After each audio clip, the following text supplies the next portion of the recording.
Thank you. Good morning. I'm Richard von Kaufmann. I'm the co-founder of ZippyPop. And today, the first session, the 1 hour, is going to be more of a presentation. And then in the second session with the LinkedIn profile, we'll get down to very specific button pressing. And you can do that in real time as we go along. It's a pleasure to be here to talk about the passionate topics that we have. So ZippyPop was founded in 2007. And you can see we work with many A-list companies in Finland. And we really focused about the idea of how social media can help the business strategy, in the sense that there's no point in having a social media strategy for itself if it doesn't support something for the business. It's like having an email strategy. And so these are some of the things that we try to help our clients with.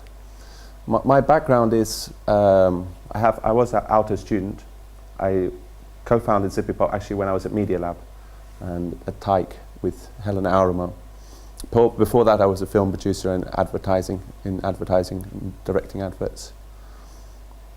You probably noticed today I've got a slightly sore throat, that's why. So you have to bear with me.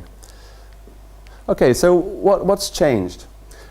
Quickly, I'll just get an assessment from you guys. How many people here would say that they were very avid social media users? How many people moderate?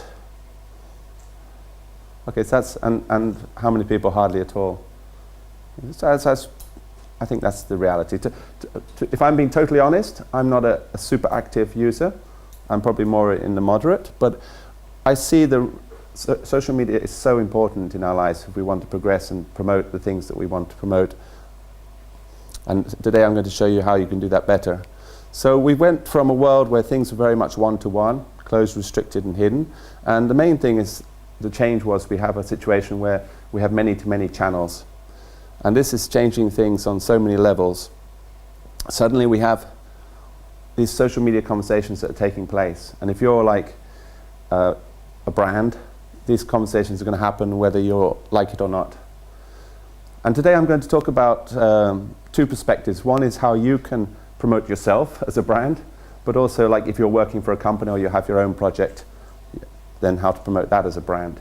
There's two sides to it. There's absolutely no doubt that social media has changed fundamentally how we do things in the world. And I think it's important just quickly to remind ourselves, what is social media? This is one description I like. There's many descriptions, but this is one I like. It's online applications, platforms, and media which aim to facilitate interaction, collaboration, and sharing of content. So those keywords, interaction, collaboration, sharing, and actually content as well. These are key things to remember. What's it all about? So what's it got to do with me? What's it got to do with us? Well, the thing is, customers are becoming more social. We have three types of customers, really. We have the traditional, who doesn't do anything online, doesn't go near it. We have the kind of online customers. Those are people who are happy to buy their aeroplane tickets, book their train tickets, do things like that. And now we have these social customers. And why are these social customers so important? Well, they're much more connected and they're much more influential. And just what do these sort of social customers do online? Well, they use social networks, of course. They buy more online. They provide more feedback. They read and create product reviews. So it's becoming much harder to hide when people are reviewing things openly. And they trust more and more what people are saying online. And they like to connect to other people. These things are very familiar. But I think this is one thing that's driving, social media is really driving the desire for better customer experience. The best social media services are getting very, very good at providing a great customer experience and service. Let's quickly see, I think everybody in this room, they wouldn't be here if they didn't at some level understand how important social media is. But let's just quickly remind ourselves, there are now more social network accounts than there are email accounts. That's surprising for many people. And people are spending like way more time on Facebook than on the traditional web. And for many companies, the Facebook page is becoming as important or more important in some situations than the traditional website. Because the reason being is that the main thing that social media is about is online engagement. It's about engaging with people. And with a Facebook page, you have all the engagement tools in place already. You don't need to recreate them. That's one reason why it's so powerful.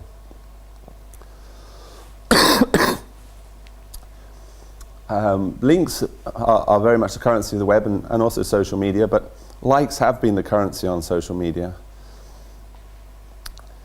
I think it's quite interesting because social media is really maturing now, and many brands are waking up to the fact that it has been for a couple of years just about trying to get as many likes as possible.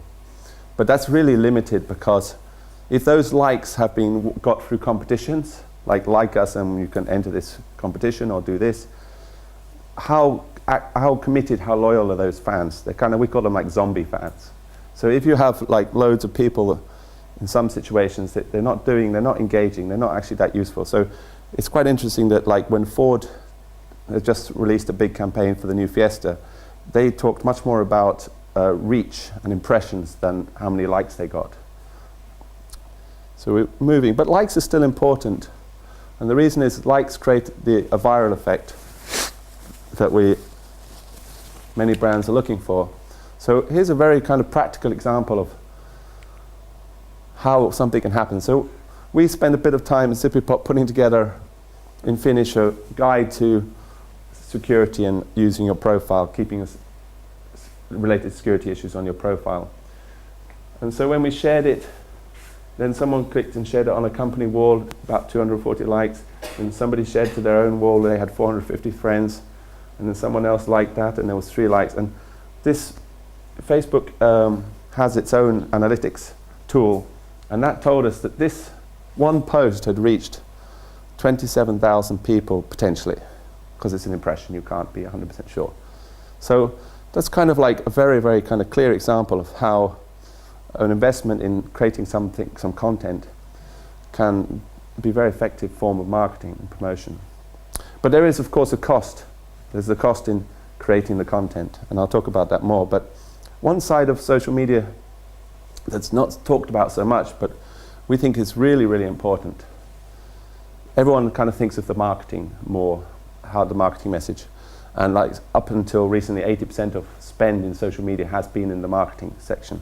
But we like to think more and more about customer support and HR-related benefits of social media.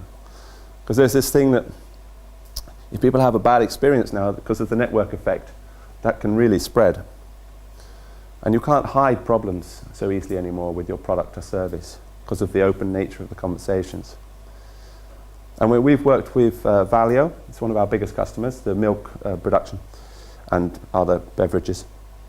And they have 4 Facebook pages. And a lot of the activity that goes on in those pages is pure feedback and customer engagement. It's not marketing as such. But so you can think of customer support as marketing. And we're arguing that more and more the different departments like marketing, like customer support, like HR need to work much more together, because social media is forcing these spaces to come together. And that's a real big challenge, because we still have a situation where these departments are very siloed and with their own budgets and their own agendas. And it's quite a challenge sometimes to get them to work efficiently together, but social media is forcing that. So you have situations like this. I was just talking about Valio. A very famous case of customer support in social media is 12th Force. Best Buy empowered literally like more than 1,000 employees to have Twitter accounts and be able to respond to customers who have issues in Twitter. And it's been very successful. And the idea is if you have enough people there, you don't have to, no one individual person is responsible for like answering all the issues. Anybody who happens to be online can pick up on something and answer it. Just last week I had a kind of interesting case. I was late for various reasons. Well, I wasn't late actually, there was miscommunication with my mummy, the grandmother. Was supposed to meet her at the station, but miscommunication, she was still at home. And anyway, I just wanted to know if we had to buy a whole new ticket or she could get it replaced. And I tried calling customer support and I couldn't get through. So I wrote on their Facebook page. And it was really nice because the VR responded really quickly in Facebook. And they told me that what I needed to know. They said, and I only have to pay €5 to get a new ticket, blah, blah, blah. But the thing was, I was a really happy customer again. Initially I was kind of annoyed because I hadn't got through on the phone, but then I was a happy customer. I understood what the problem was, and I gave some feedback about how they could solve the problem so it didn't happen again. So we also go into social media is entering into product development as well, R&D. The issue was that the languages on the main website are really clear, but on the mobile version they're right at the bottom, the language options. That's one of the issues. And we actually helped a while back with their customer support team, so I was really pleased to see it was working.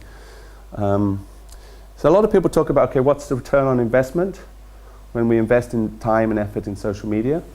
It's a little bit like, there are some very specific things like online live chat, for example, can be $3 per customer problem as opposed to $12 by phone. There are some kind of figures very rough like that, but we like to think much more about like what's the cost of missed opportunity. Like if other people are engaging and providing stuff online through social media channels, are you missing out? And also like it's a bit like, I like this, does anybody ask what the return on investment of email, IM, phone is? Everyone just kind of accepts those things as useful tools and channels for connecting to customers. So it's kind of, social media in that sense is another channel for doing that. Okay, so what can we do about this? Well, this is the thing. If you have a great product or service, it's going to do, whatever you do in social media, it's going to be a lot easier. It's kind of obvious, but many people think that social media can solve their business challenge, solve their problem. It's going to be very hard if you don't have a great product. You can't polish it bad. Or as my friend at university said, you can't shine shit. But the problem is, so if you have problems with your service, it exposes them in social media. So you really got to work on thrilling your customers. But however, if you're honest and you're about the state of your startup, has anybody here got a startup project or something specifically? Well, if you do get involved, or if you're when you move on, when you graduate, you're working for a company, your project, your service that you're developing might not be perfect, but if you're honest about the situation, you can use the social media as a way to get that R&D feedback and make the great product that you're trying to do.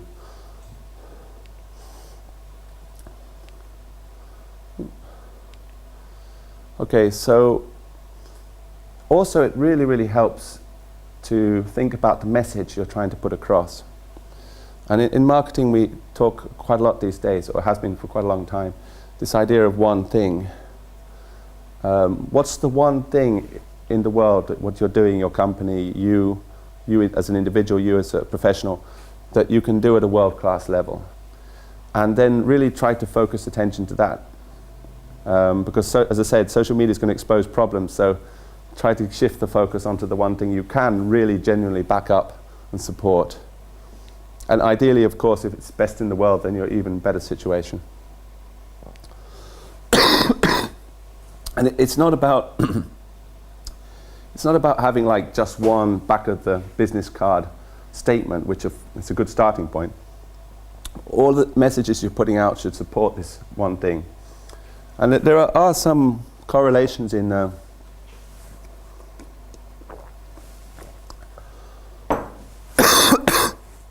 in the LinkedIn workshop we'll do after, in the sense that you can't alter your LinkedIn profile for every single job you might want to apply to. So you have to think about what is the main direction you want to go in your career, and you have to edit your LinkedIn profile in that context. And I'll explain about that specifically in the second workshop.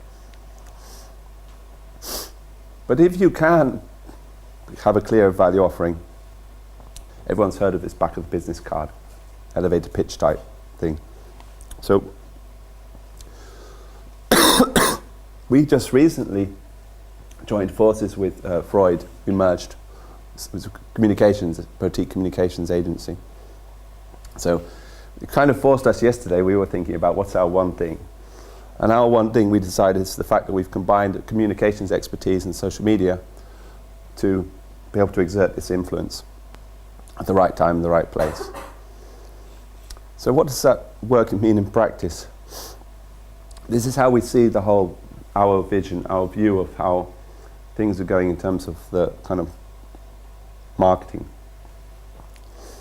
So we talked about how the need for a quality product or service. So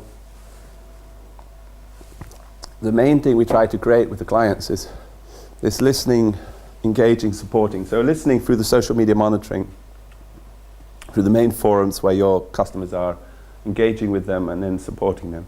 And this is something that goes on all the time. It's not something you start and stop. It's a permanent layer. And then on top of that, you have an outreach program to connect with what we call it the expert evangelists. The experts, the consultants, the analysts, the specialists around your area of business, and engage with them and how to get them to support you and be enthusiastic about what you're doing. And then we have something that's maybe a bit more like traditional, this idea of kind of marketing campaigns. And then, but the whole point of a marketing campaign now is that it should be the start of a conversation. It shouldn't be something that just 3 months, stop that, how did it go? It should be something that springboards on. And then finally, if you've done everything right, you have this kind of community of loyal fans who are sort of doing the job for you, kind of like Apple users. Apple hardly needs to do anything, there's so many avid supporters. But we say that if you're doing nothing else in social media, if you're doing nothing else, you can start listening more. This is the first thing we kind of tell with companies. There's this kind of, everybody must have heard this thing that we have like one mouth and 2 ears, so you should listen twice as much as you talk. And there are many free tools. The super practical one is Google Alerts. So if you're doing a startup or a project, you can, or even your own name, you can put your own name there, and Google will continually be searching in the background for references to your brand or your own name and send you an email when it finds something. And that's like kind of the starting point. It's totally free, and then if you want to, you can get more sophisticated. And you can use social mention. And so keep an eye out for what's being said. When you found through the listening, through the monitoring, you can find where the conversation's taking place that are relevant to you. And then you can go there and join in the discussions.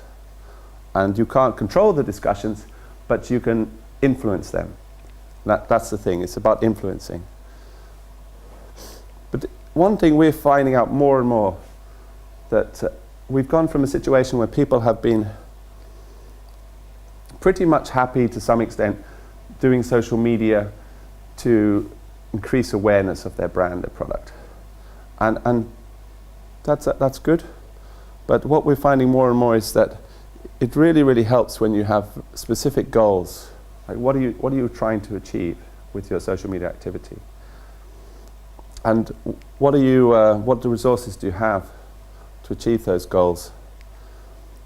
And how will you know if you've been successful? So this is on a basic level. So, for example, we've been, ourselves, we've pretty much been putting out the kind of, what I call like daily diary information through our social channels, what we're up to within the company. And we've been sharing nice content. But what we're doing now is we realize our best business comes when we can get people to come in the door, have a coffee, have a chat, and we can discuss with them, and they can tell us what their business challenges are, what their problems are. And then they can go away and we can think, okay, how can social media, how can communications solve those challenges that the customer has? So our best thing is if we can have these conversations. So what we're about to do shortly, it's not up and running yet, is a lot of, I would say, maybe 50% of our activity is going to be aimed at getting people to a form where they can sign up for a meeting or sign up for content. We're going to be creating a book over a year as well. So we're going to be trying much more precise about what we want people to do. And here this is how it should be. There's a lot to take in, and I'll share these slides so you don't need to worry about taking too many notes. But this is how a social media marketing strategy looks. So you have some objectives, what you want people to do. You have to think about who you're targeting, who are the relevant groups for you. This is quite classic stuff, many of this, from a marketing point of view. But then, what does the audience expect from you? what do you want the audience to do? So we, for example, we want the audience to sign up for a meeting or sign up for a newsletter to get some content. And I'm going to talk in the rest of this presentation about how to achieve these goals. And I'm going to talk more about tone of voice and measuring and how to keep this going. And this is something really, really new here at the end. Okay, we've been quite used to the idea of responding to a crisis situation. For example, Valio will put out a new product, so they will anticipate what kind of reaction we're going to get from this product on Facebook. Because sometimes if it's like you've got some funky ingredient in, there'll be some naturalists saying, why are you playing with the food? They can anticipate that, and they can be ready for it. But we like to think much more about, there are really like a lot of positive things happening in the internet and how to amplify those. And I'll talk a little bit about that soon. But I think this was really a great video. When you get the slides, you can watch this video. It's really short.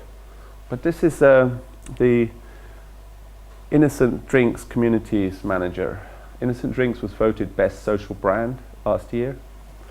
And he was like really casual about it. And I think I've taken some extracts from the video, things he was saying, because I think they're really poignant.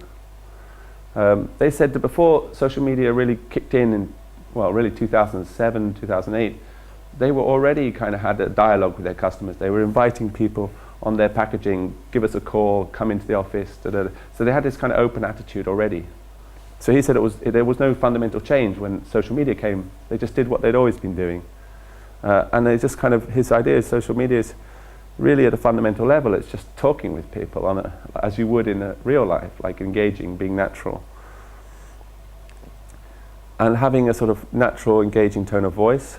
That's quite a challenge, but I'll explain about that. And this is the thing that I've really appreciated what he said. He said, like, they have the willingness and the freedom to allow people to experiment and make cock-ups, make mistakes. Almost, to some extent, almost everything you do in social media will be an experiment to some extent. The trick is to learn from those experiments, bounce around a bit, find what works, find the content that engages people. But you have to have that willingness to try and make mistakes.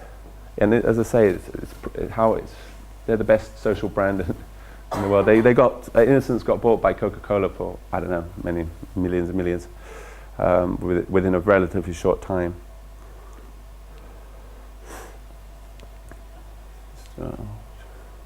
So this kind of the idea that you plan to do what you want to do with that strategy questions. You ask yourself those questions. You do it. Then like once a month or once a quarter, depends. You sit down and you actually review, hey, we put that content, did anybody like it, did anybody share it, which content's working, and there are tools for doing this. Well, a lot of it you can just see on Facebook. You can see how many people liked, you can see how many people shared, or you can see how many people retweeted. And then you look at the content that is engaging and people are liking, and then you kind of try to repeat that, or you go in that direction. So it's continually evolving. You can't have like a fixed social media content plan for year or years ahead. And this is one of the sort of fundamental changes with marketing and communications in general. They used to try to be really like, they wanted to, in companies, to plan, we're going to communicate this and this and this at different stages, but it's becoming much more reactive. So it's a very crowded like space. How do you get yourself heard? Well, if you're working for your company or whatever, it's really, if you can tap into people's concerns, you can really save yourself a lot of hard work. I like this slide because the idea here is that Martin Luther King, these hundreds of thousands of people didn't come to see a guy called Martin Luther King. They came to because he represented feelings and values that they had themselves. He was so, and brands that have done this, for example, Innocent and Brewdog is an upcoming one that's just doing amazing things in social media. They really have a clear sort of attitude of what they're all about, and they have clear values, and they understand what they're doing. So, for example, I'll give you some example here. if you have set yourself, if you're really sure of what your values are, also on a personal life, with ethics, if you're sure of what they are, and you sort of stick to them, and you decide what your tone of voice is. Tone of voice can be, on a most basic level, it can be broken down into these two questions. What are you for? What are you against? And that's not really like, doesn't have to be a negative thing. So, for example, Innocent Drinks, they are for the freshest smoothies possible. They're against using concentrates. Brewdog is against mass-produced beer. They're for craft beer. And they're so for craft beer that they even promote other brands on their website, other craft beer that they like. So this is really kind of forward-thinking, really progressive. And then you always have to, always continually having to think, what are the stories? What stories do I have that will hook people, interest people? And the agendas are things that are ongoing, that change. But the other things stay pretty much solid. So this is one thing that these things, they're not like, if these are sorted in the beginning, your social media activities will be much more effective.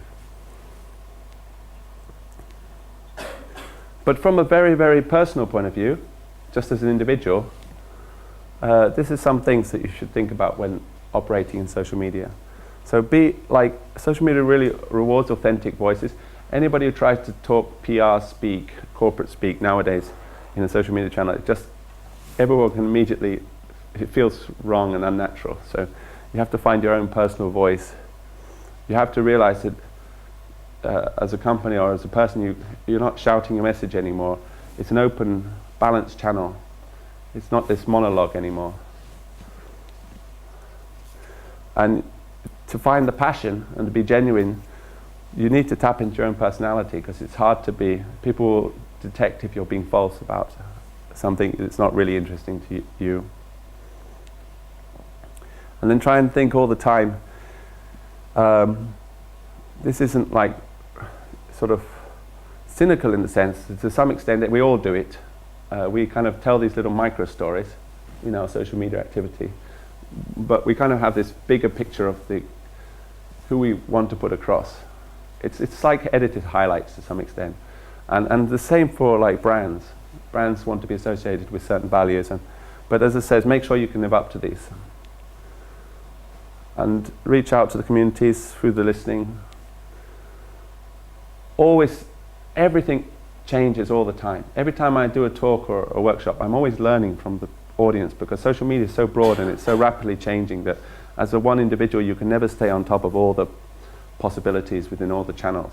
We try to, within the company, we have certain people tend to specialize on different channels and keep up with them.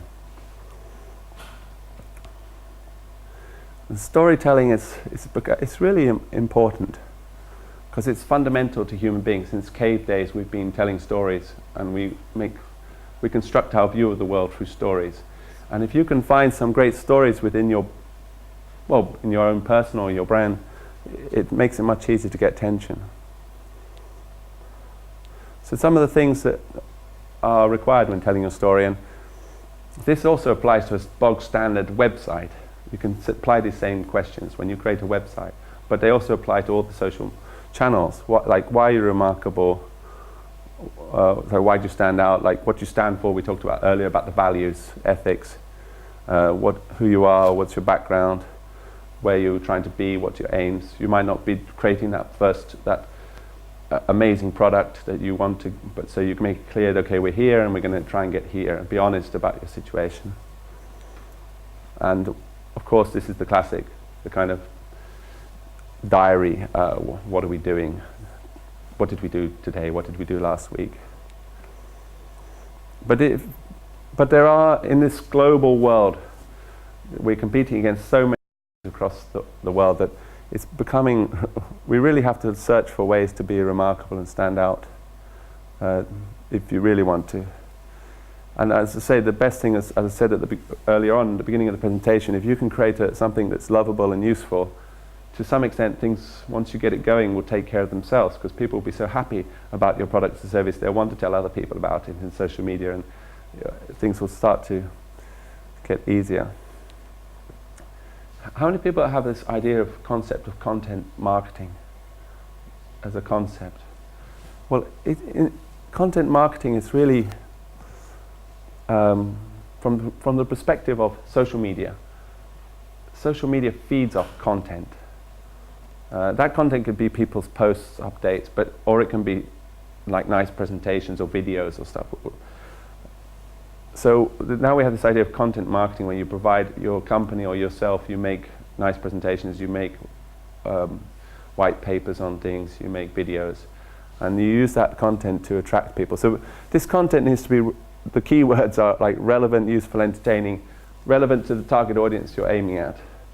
And if it's not at least one of these, you have to think like, is this content really worth sharing? And the aim is that you create content that is so engaging that people want to share it in the social media. If it's not these things, then people probably won't want to share it. And then also, this is a bit more challenging, the SEO, the search engine optimization. You want people to find that content. It's no good, we like this kind of metaphor of you kind of like, you got a headache, so you search painkiller, and you get the corporate website of Pfizer or something. It's kind of a waste of time. It doesn't solve your problem. Okay, that's nice, it's a great company, but it doesn't solve my headache.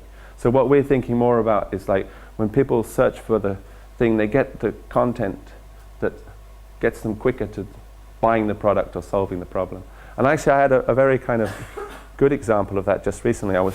We have a small family boat, and we have to paint this anti-fouling paint underneath the boat, and I was just like searching anti-fouling paint, and I got this white paper PDF from this company called International, and they'd done like a complete comprehensive overview of all the different options with anti-fouling paint. It was like the first thing in Google search, and I thought, wow, that's good content marketing. So actually, as it turned out, I did buy International in the end. Yeah, I bought some of their product because they made an effort. Really, they made an effort to give all the information, and they found a way to get it to the top of the search. I mentioned earlier that this is kind of the positive. If you're listening well, and things happen, discussions start taking place, and you know that you as a person or your brand or your product can benefit, you can start talking there quickly and reacting and responding. And this requires quite a lot of resources for an organization to be able to do this. They have to have people, and I'll explain how you can achieve this kind of capability to respond quickly. This is a model I came across relatively recently from Daniel Goodall. It's not my model, but I think it's really, really interesting because it ties in what we're doing. We're doing a project with F-Secure where we are training employees to be more engaged online. And one of the reasons why is that it's much easier to start with your employees at the center, to empower them and to find the enthusiasts within your company, and they can start putting out content and engaging online. And then you kind of have these layers as you go out of people who are less and less close to the product. But by empowering more employees within F-Secure, for example, to be comfortable and outputting good content in social media, we kind of increase the emotional, the emotional density in the middle, and that sucks in more people. And I think actually Alto ES did that very, very well in the beginning. I remember like years ago, they created from the beginning, a network of people who they were coordinated to be outputting similar messages. They kind of discussed together and they coordinated together, and they worked out strategies how they would do that. And we all know the results of that. They did an amazing job in very quickly creating this emotional density in the heart of their social media activities. And you can't do that by yourself. You can't have enough density by yourself. So now we're going to get gradually more and more concrete. Everything you do in social media should go to this landing page, and the landing page is the place where the people do the thing that you want them to do. So book a meeting or sign up to a newsletter or whatever it is. That should be the space that you're sending them to.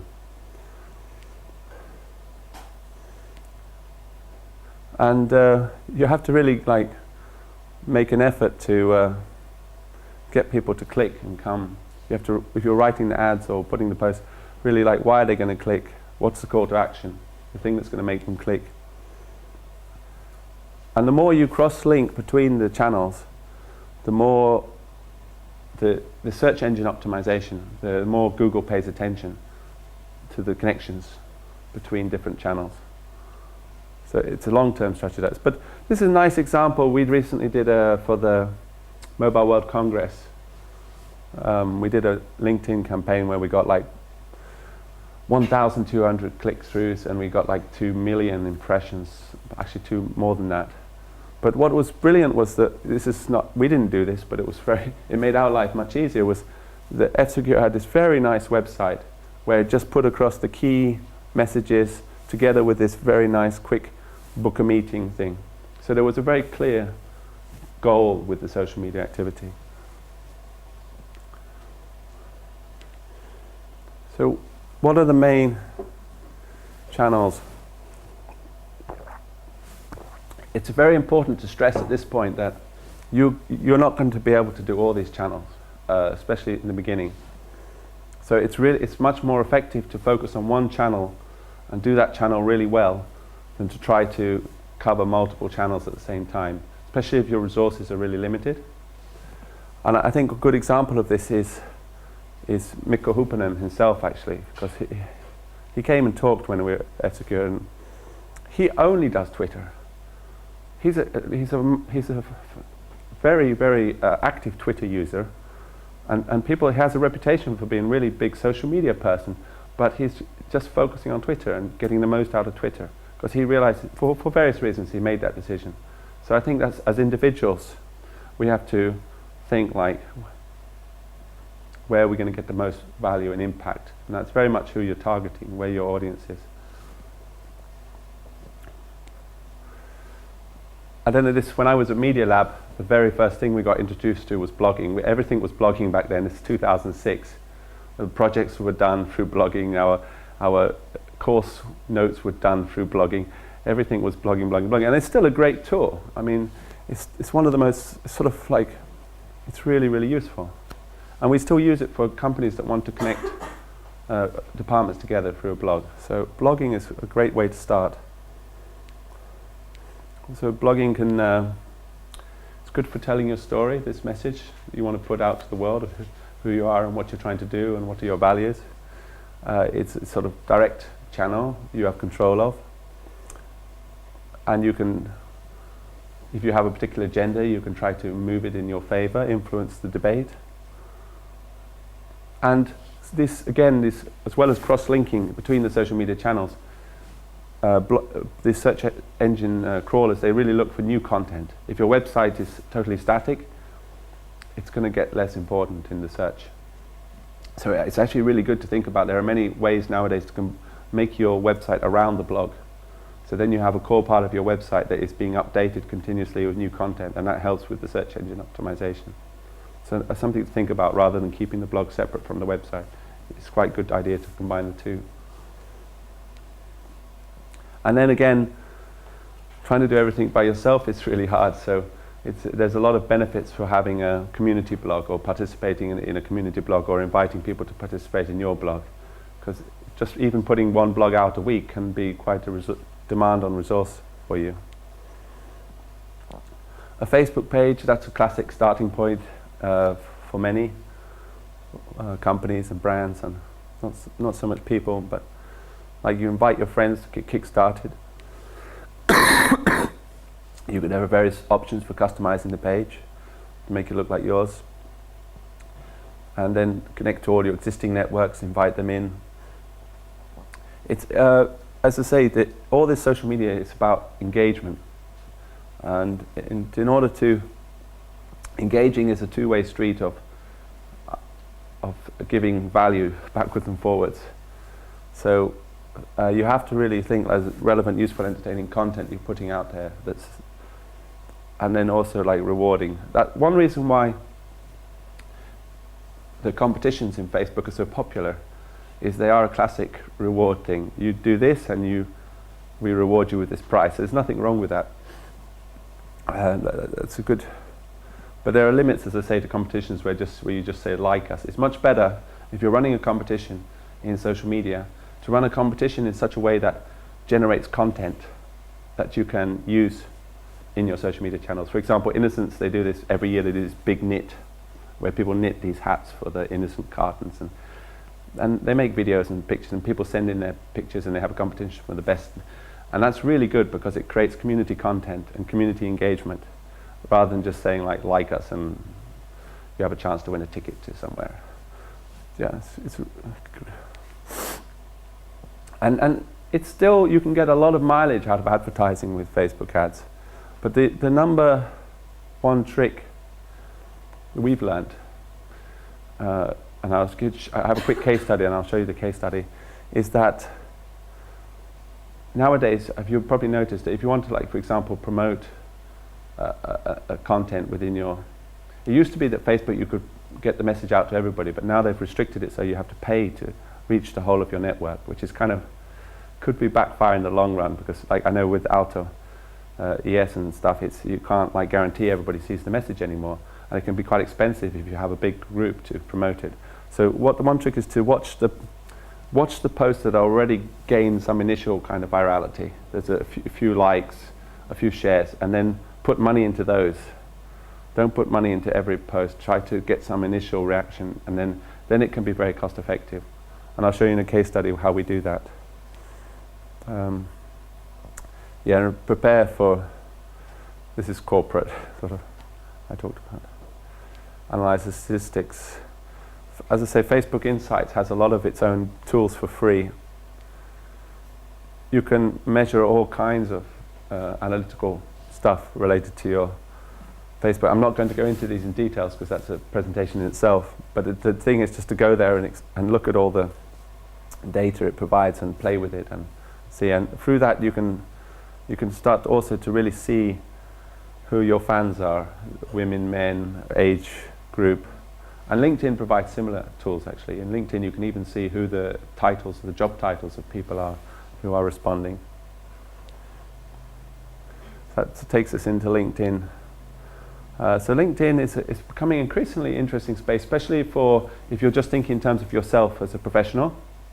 And we're going to talk about LinkedIn in detail this after the break. So I'm going to run through this very fast because we're going to go into such depth. What you'll see is it's interesting. This is a kind of like overview of LinkedIn, but you can do like 3 hours on LinkedIn itself and still have stuff to talk about. So this is just with this Kickstarter presentation, it's really just to get you thinking about going in the right direction. But to go into detail, you'll see what that means.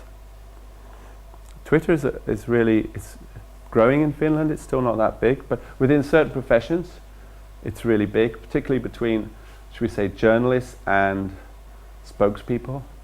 There are certain people who represent their industry at a high level professional, and then it's a very good tool because the journalists are constantly listening to those people on Twitter to get updates. So there's a real strong dialogue between spokespeople and journalists. And then people within the tech industry, of course, and net industry. It's really good for sharing kind of links, interesting stuff and articles. And one way to think about Twitter is also it's using your friends in your network as a filter of information. It's kind of filtering interesting stuff through your connections.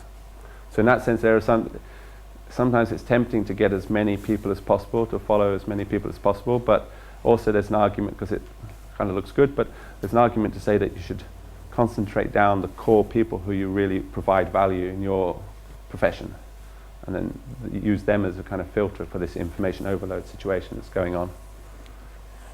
And Twitter is great. The different channels are good for different things. And for example, Twitter is of course you can thank people in Facebook as well, but Twitter is a particularly kind of place where it's really common to say @so-and-so, thanks for that, thanks for this. And it's a really nice channel for giving thanks and crediting people.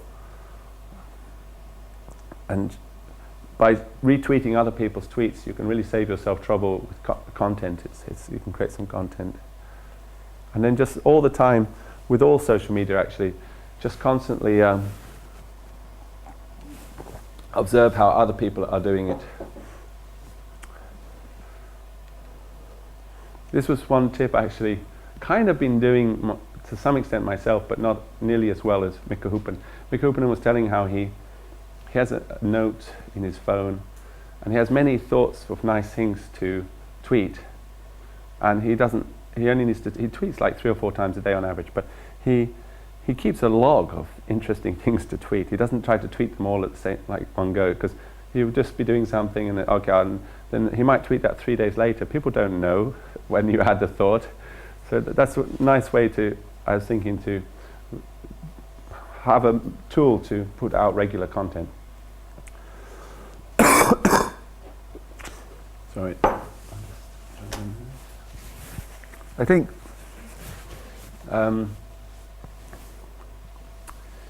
one of the things with internet, with social media activity is, it's not whether you, let's say, tweet 4 times a day. It's more that people get used to the frequency that you participate in social media.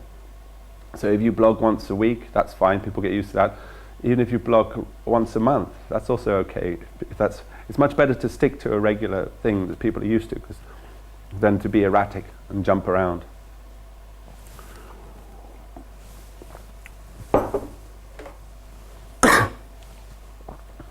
Google Plus is really, I mention it because it is technically, they claim it's the second biggest social network. They have like 320 million.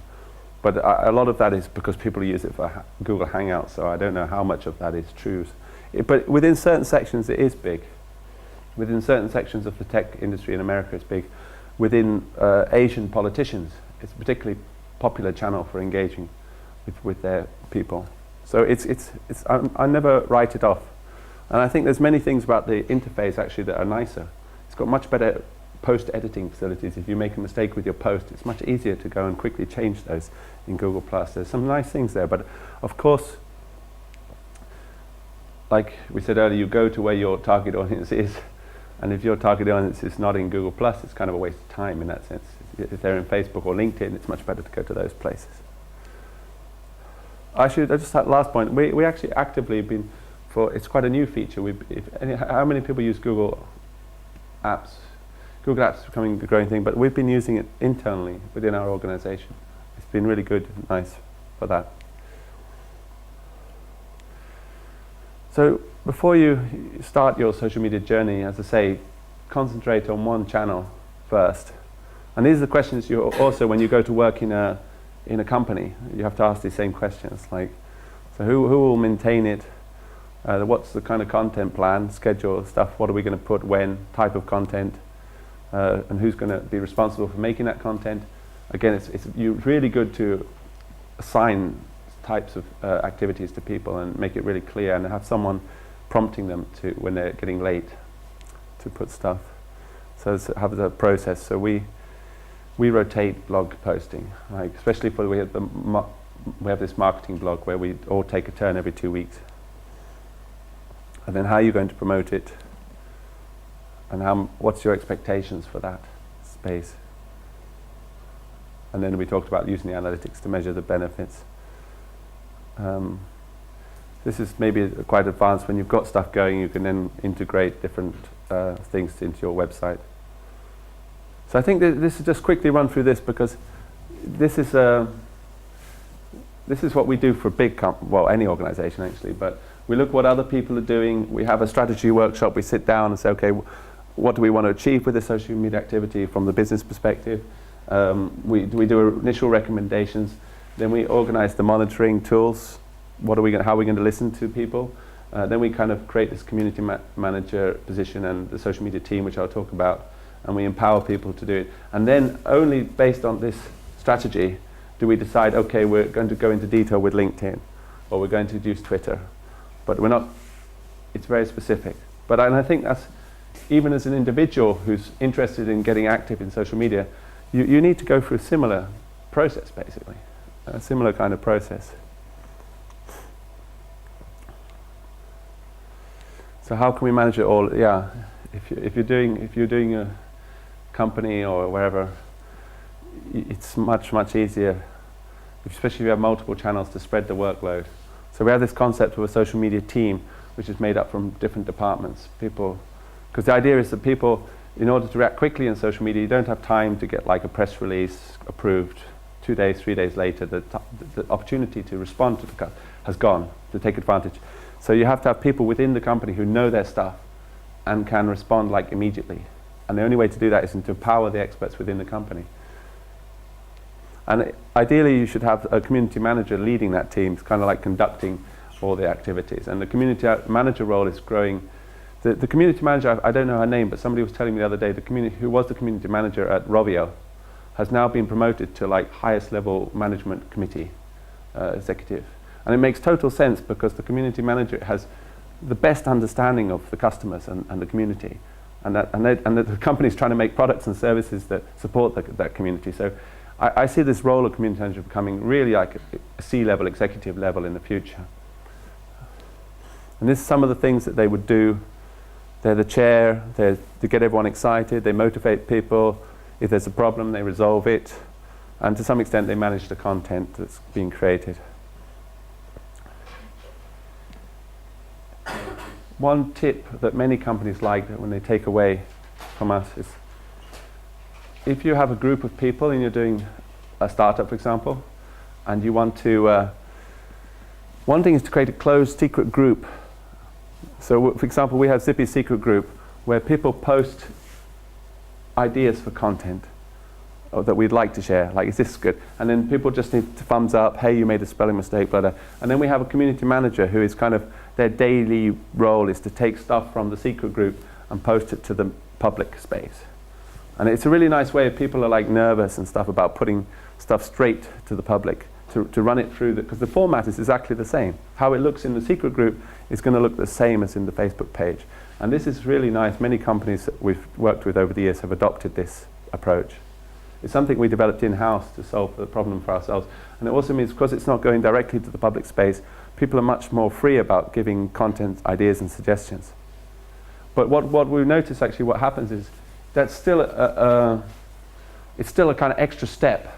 So what happens is once the team gets really comfortable and empowered, actually what we do is just go straight to the main channel after a while.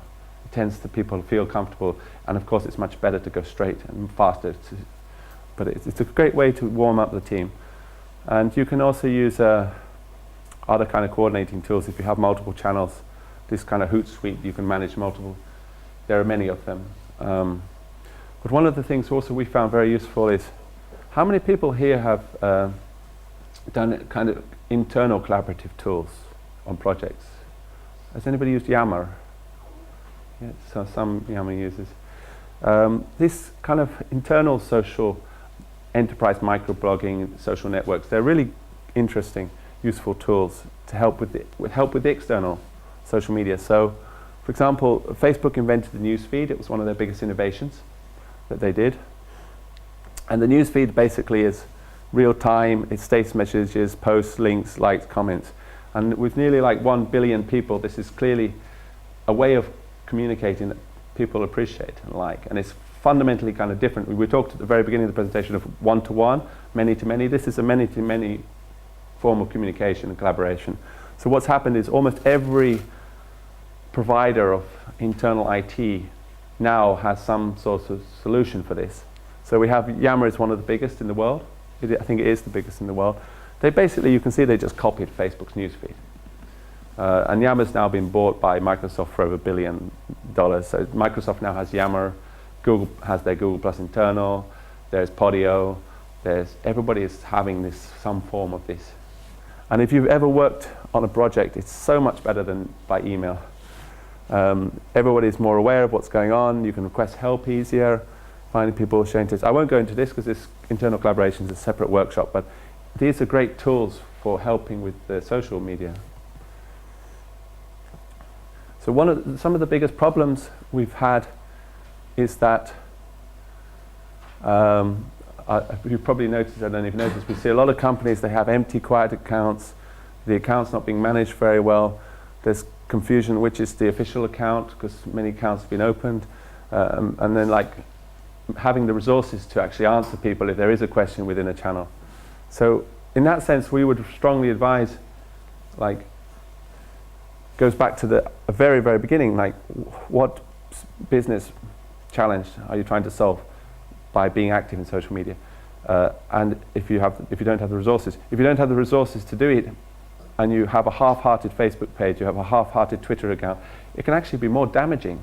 In some cases you might as well not do it. It's better not to do it than to have like a Facebook page which only has 12 fans and you're updating like once a month. It actually looks worse than not having one at all.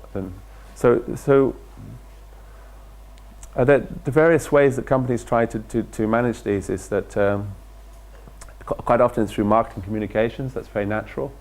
It's a good starting point. The people within those departments, they understand about basic communications. But the problem is there you can have what we talked about. It's also customer service, HR. When people look for a job, they're going to LinkedIn, they're looking at the website, so it's an HR issue. If it's only marketing communications that are taking care of that, all those other important departments have been left out, and that's negative in a sense. If you have a social media team, it's great, but that team needs to be coordinated and have a process. You can try to outsource it. We sometimes do that for companies. But our philosophy is that the authentic voice are the people inside the company. So we shouldn't, in the long run, we shouldn't be the ones who are trying to talk on behalf of the company. So the way we do it mostly is the people within the organization, within a group or an umbrella organization, they share content in a secret group, and our community manager puts it for them in a kind of orderly way. But the best is if you have a community manager supported by the social media team. And we only have 5 full-time staff in our company, but we still have everybody's involved in social media, so in doing something. So we have kind of even a team, even a small company still has a team. So we're coming towards the end now, a little bit toward the end. So these are like the benefits. I'll let you read them because you can read them faster. Some of the benefits we have from the social media.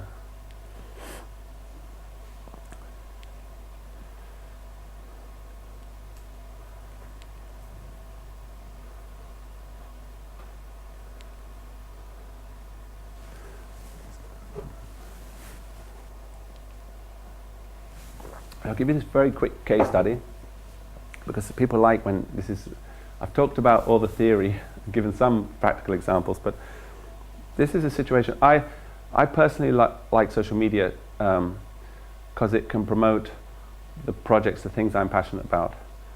To some extent that means promoting yourself, but that's not like my primary objective. So for example, I'm involved in a project in the free time, in this kind of, well, it's called Shadow Election. I've been involved for a couple of years, and the idea is to try and improve political debate and improve democracy and level the playing field for candidates.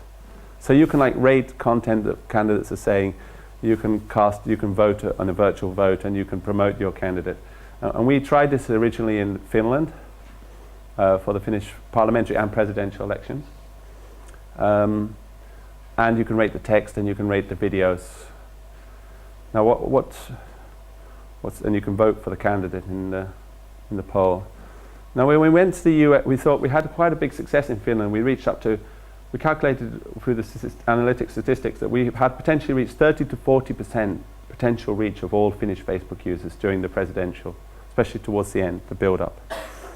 And so we were really excited. So we took this to USA, and we kind of struggled in the USA. We got some interesting results, but we didn't get so many fans.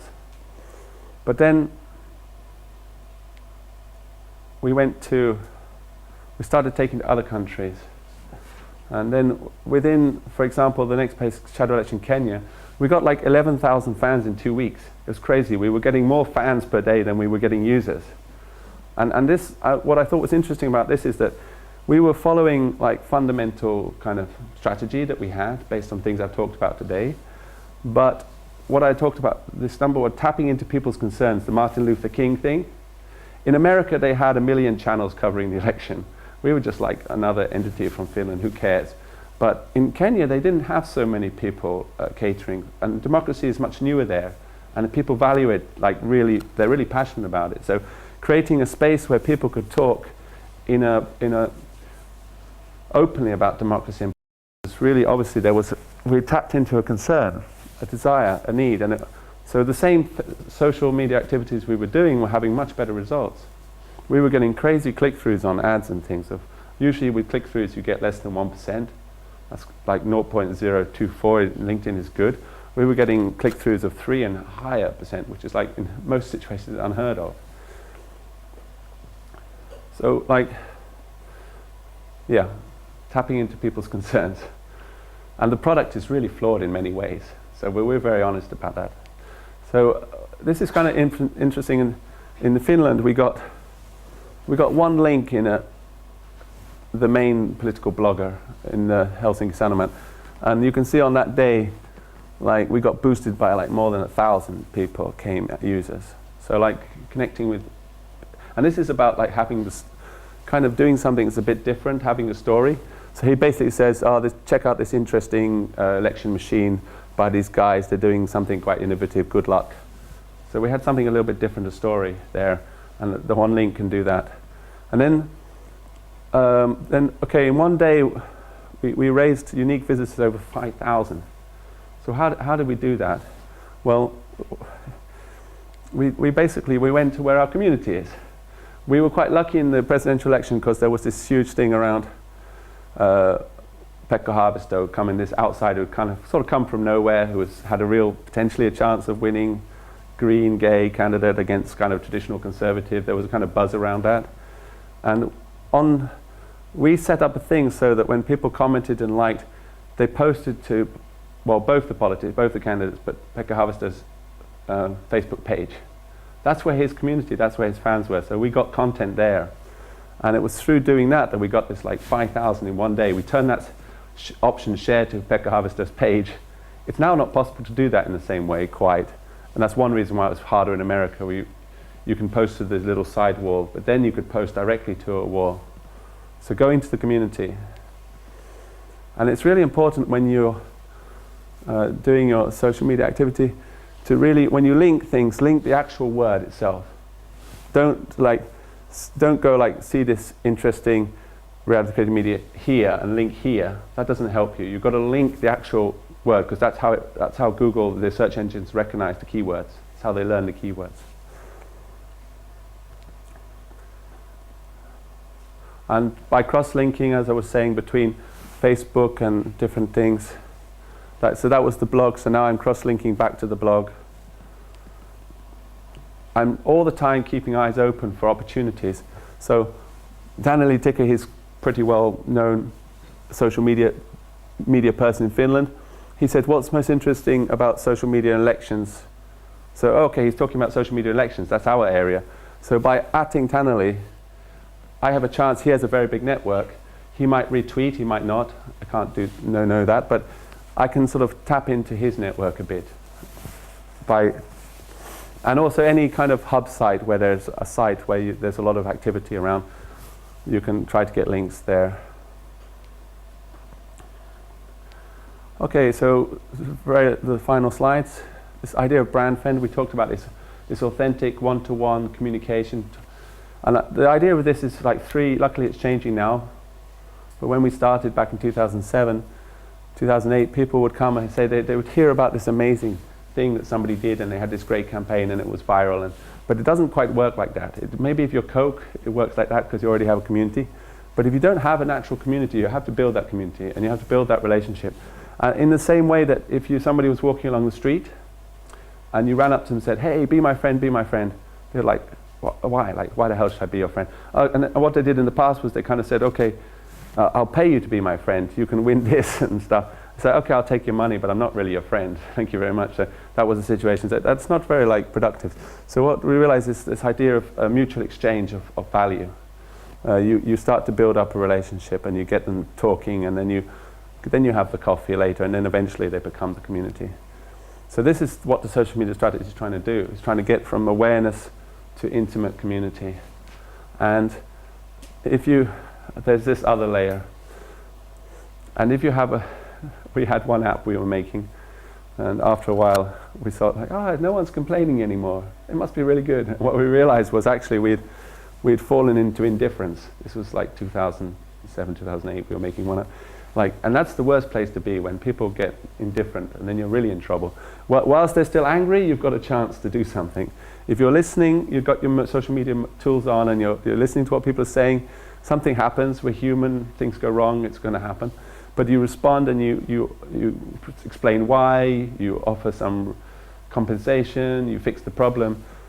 People just want to be heard half the time, even if you can't fix it. They want to acknowledge that they've been heard, and they'll give you, a few times they'll give you the benefit of the doubt. And so sometimes actually people can be so surprised when you respond to them.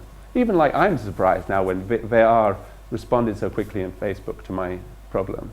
Still, on some level, I'm like, whoa, that's nice. So you can get even more, and here I am talking good things about them. So a lot of people have this idea, oh, we can't share all our secrets and stuff. Think about this when you're engaging in social media. If I can tell you something about ZippyPop or one of our clients in this room of 20, 30, whatever, mixed people, I can tell that on internet, social media, even if it's going to be heard by 1 million people. Fundamentally, as an employee or as a private person, I have an innate understanding of what I can talk about and what I can't talk about. It's kind of like people are talking within their business context all the time. And if you can tell it in front of a room of 30 mixed people, you can tell it on social media. So it's quite clear. And we're kind of moving from a need to know to a need not to know, kind of attitude. And if you stick to these things, if you stick to these, you really can't go too wrong. So represent in almost any situation. You represent yourself, you ask permission if you're not sure about some content you want to share. Or at the very least, you try to link it in some way. You avoid giving offense, you give lots of credit. You try to phrase it as a question, or kind of ask a lot of questions, because that's about engaging, listening. And if in doubt, don't post. I think this idea of if it makes you blush, I say Alexander Stubb was saying this, then you probably shouldn't post. And what that means is that some people have different personalities, so some people can say something outrageous and it's fine because it's with their personality and they're not going to blush, but if it makes you blush, then you shouldn't do it. There is one challenge to this, slightly, to kind of avoid giving offense. To some point, if you want to be a really big social media influencer, if that's your ambition, I mean, for most people it's not, you have to accept at some point you're going to offend people. You can't be different and stand out and have values and opinions if you don't end up offending people. But you can get a long, long way without offending people. So as a starting point, I don't think you should go out of your way to do it. And if you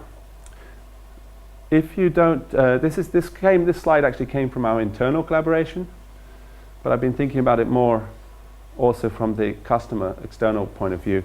If you don't get your social media activity integrated into your daily workflows, it's going to fragment and stall and break up. You really have to get it part of your daily life. However that is. As an individual, you have to find your motivations and your time and allocate time, but as a company, you have to kind of assign people and reward them. However, I won't go into the tactics for doing that, but one reason why I think Facebook, time and time again, Facebook is the solution that people go to if they want to create a group for their club or their organization, is that for many people, Facebook is part of their daily life. They have other reasons to go there. So there might be greater tools, much better, more interactive tools than Facebook, but it's the daily life thing that's so important. So here's a few reminders to take away. Ideally create a truly useful, lovable product. Focus on one channel at a time. You can't do everything. Reserve the other channels by all means. Save your brand name so that other people don't take it, but don't try to keep them going. Spread the responsibility of creating content. Be authentic, be yourself, tap into your passions. Be active, as in regular and passionate. And have these values that you want to stand for and things, but also be aware that it's always an experiment, and many things you try are going to fail. And then listen to your audience, and they can guide you where you want to go. Back to the shadow election one, when we went to America, we tried Obama and Romney supporters, but they weren't interested. But what we found was that Gary Hamel and Jill Stein and those followers. They were really interested because they weren't being covered by other people. So we changed our focus to them. This is the Gary Hamel slide. Fundamentally, this is like there is an attitude that in the past people had this attitude, my knowledge is my power within an organization, that people employ you for your knowledge, but there's a move in social media that those who add value to their communities, those who help their communities move forward are the ones who are going to have the influence. So purely selfish point of view, the more you share and the more open you are and the more generous, you will get stuff back. And I think this is the last slide for this session, and we have coffee. This was a real story that I thought about because it's a long time ago. I was born in Kenya and I got sent to boarding school, and we got given like 30-40 cents every weekend for some sweets. And I had one friend who I couldn't understand why he was being so generous with sweets, because we only had a small packet, and he would give them out. And then I was watching that actually people were giving him sweets back. So I thought, okay, he's probably got as much sweets back as he gave out, but he's also got a reputation of being really friendly and nice guy. But then I was watching even more, and I thought, actually, I think he's getting more sweets back than he gave out. So that's the kind of, in social media, I think that's the way to think. The more you share good, valuable, relevant, entertaining stuff, help your community, the more you'll get back. Thank you. I ran over a little bit on that one.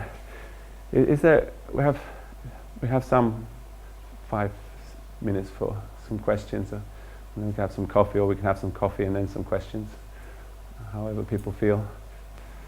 A lot to take in, but what's nice about the next presentation is, as I say, we're going to go down to button pressing level of how to improve your profile. Question, thank you for the presentation. I was wondering, you say that you should, at least in the beginning, like focus on one channel at the time in social media. Let's say I don't see that much anymore, but say a couple of years ago at least, there were a lot of like this first mover Twitter users in Finland and you suddenly start to see that Facebook becoming just, echoing what they were doing in Twitter. And I think that was mostly about that they tried to focus and, get into the Twitter and put the Facebook aside. What do you feel about that, like some other channel just echoing something that's happening somewhere else? That's a very good point. Generally, the kind of guideline on that is that you should be sensitive to the channel's context. Like, people tend to use Facebook in some ways and tend to use Twitter in other ways, and if people are following you on multiple channels, as you say, to some extent you're just spamming them because they're just reading the same thing. If it's exactly the same, then that's kind of annoying, can be annoying for people. How about LinkedIn, where people have their Twitter feeds put into their LinkedIn? That's actually one of the slides in the next presentation. I think in that sense you can kind of get away with it to the extent that LinkedIn is very much like a professional space, and Twitter currently is predominantly kind of professional usage. So I think, and also the people following you in LinkedIn are not necessarily going to be very avid social media users who are also following Twitter. So I think there it's okay to do the Twitter link, because there's enough similarity between the channels, and also the fact that they're probably not going to be following you on both. It's highly unlikely. But one way to think about this is, if you have the same content, because of course you can't make new content for every channel, that would just be impossible. So if you have a situation where, so in Twitter you give this much information about that content, in Facebook you give like a paragraph about that content, and in your blog you write like 3 or 4 paragraphs. So in the different channels you're kind of opening up, and I think to that extent it's okay, because you're offering a different amount of value in different channels, and in a space of, because the general guideline on Facebook is you shouldn't do long posts generally. So you save your long post for the blog, and then give a synopsis in the Facebook, give a summary, and then say find out more, read the blog. So that's one way to do it. But it's a good point. That's why we were against this to some extent we're against these tools that allow you to just, you write one thing and you share it automatically to your Facebook, Twitter and whatever in one go, because it makes you lazy. Any other questions for now? Should we grab a coffee? It's a little bit. We can have more questions after the LinkedIn, of course. We can always come back to issues brought up. And many of the issues are the same in the LinkedIn, so we can have questions after the LinkedIn as well. I think we should get a coffee now and then come back. Let's come back at 10 past. Oh, Yeah, that sounds good. yeah, have a coffee. Okay, thank you. Great.